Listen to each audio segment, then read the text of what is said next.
రాష్ట్ర 16వ శాసనసభకు సభాపతిగా ఎన్నికైన అయ్యన్న పాత్రుడు గారికి ప్రత్యేక అభినందనలు. 7 సార్లు ఎమ్మెల్యేగా, 16 సంవత్సరాలు మంత్రిగా, ఒకసారి ఎంపీగా పనిచేసి రాష్ట్ర అభివృద్ధిలో ఎంతో భాగస్వామ్యమయ్యారు. శనివారం స్పీకర్గా అయ్యన్న గారు బాధ్యతల స్వీకారం సందర్భంగా ఆయనతో నాకున్న అనుబంధాన్ని గుర్తు చేసుకున్నాను. అయ్యన్నతో నాకు ఎంతో అవినాభావ సంబంధం ఉంది. నేను ఉమ్మడి గుంటూరు జిల్లా పార్టీ అధ్యక్షుడిగా ఉన్నప్పుడు ఇన్ఛార్జ్ మంత్రిగా పనిచేశారు. వినుకొండతో పాటు పల్నాడు ప్రాంతానికి అయ్యన్న అనేక సార్లు రావడం జరిగింది. అయ్యన్న పాత్రుడు గారికి పల్నాడుతో ప్రత్యేక అనుబంధం ఉంది. అధికారంలో ఉన్నా లేకున్నా ఎల్లవెల్లల ప్రజలకు దగ్గరగా ఉంటూ వారి సమస్యలు సత్వరమే పరిష్కరించేవారు. అయ్యన్నకున్న అపార అనుభవంతో శాసనసభను గౌరవ సభగా తీర్చిదిద్దుతారని ఆకాంక్షిస్తున్నాను. శాసనసభకు స్పీకర్గా మీరు ఎన్నికైనందుకు ప్రత్యేక అభినందనలు అధ్యక్ష. శుభాకాంక్షలు. తమరు 7 సార్లు ఎమ్మెల్యేగా, 16 సంవత్సరాలు మంత్రిగా, అలాగే ఒకసారి ఎంపీగా ఈ రాష్ట్ర అభివృద్ధిలో ఎంతో భాగస్వామ్యం అయ్యారు. ఈరోజు ఈ సభను గౌరవప్రదంగా మీరు తీర్చిదిద్దుతారని, మీకున్న అపారమైనటువంటి అనుభవంతో ఈ సభను బ్రహ్మాండంగా తీర్చిదిద్దుతారని అందరూ ఆకాంక్షలతో ఎదురు చూస్తున్నారు. అలాగే గతంలో కౌరవ సభగా ఉంది, దీన్ని గౌరవ సభగా మీరు తీర్చిదిద్దుతారని, ఉన్నత ఆశయాలతో ఉన్నటువంటి మీలాంటి వారు ఈ సభాపతి అవటం మా అందరికీ చాలా గర్వకారణం. సభా సాంప్రదాయాలు ఉట్టిపడే విధంగా సభను ముందుకు నడిపిస్తారని, ప్రజా సమస్యల మీద అర్థమైన చర్చలు నడిపిస్తారని, అలాగే రాష్ట్ర ప్రయోజనాలు ఉపయోగపడేటువంటి మంచి మంచి టాపిక్లు ఇక్కడ మాట్లాడే విధంగా ముందుకు నడిపిస్తారని ఆశాభావాన్ని వ్యక్తం చేస్తున్నాను. మీతో నాకు ఎంతో అవినాభావ సంబంధం ఉంది. నేను జిల్లా పార్టీ అధ్యక్షుడిగా ఉన్నప్పుడు అక్కడ ఇన్ఛార్జి మంత్రిగా ఉన్నారు.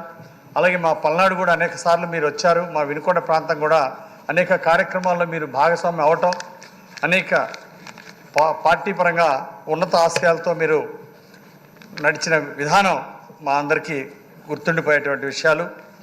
వైసీపీ ప్రభుత్వంలో ఆనాడు చేసినటువంటి ప్రభుత్వ దోపిడీ మీద మీరు పోరాటం చేసినటువంటి వ్యక్తి. అలాగే జగన్ ప్రభుత్వంలో చెత్త మీద కూడా పన్నేసినటువంటి అంశాల మీద ఆ చెత్త ప్రభుత్వాన్ని ఘాటుగా విమర్శించినటువంటి రోజులు ప్రజలు ఎప్పటికీ మర్చిపోలేరు అధ్యక్ష.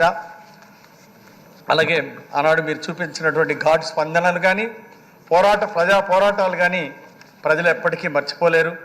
అధికారంలో ఉన్నటువంటిప్పుడు మీరు ఎప్పుడు కూడా ప్రజలకి దగ్గరగా ఉండేవారు, ప్రజా సమస్యలను పరిష్కరించేవారు.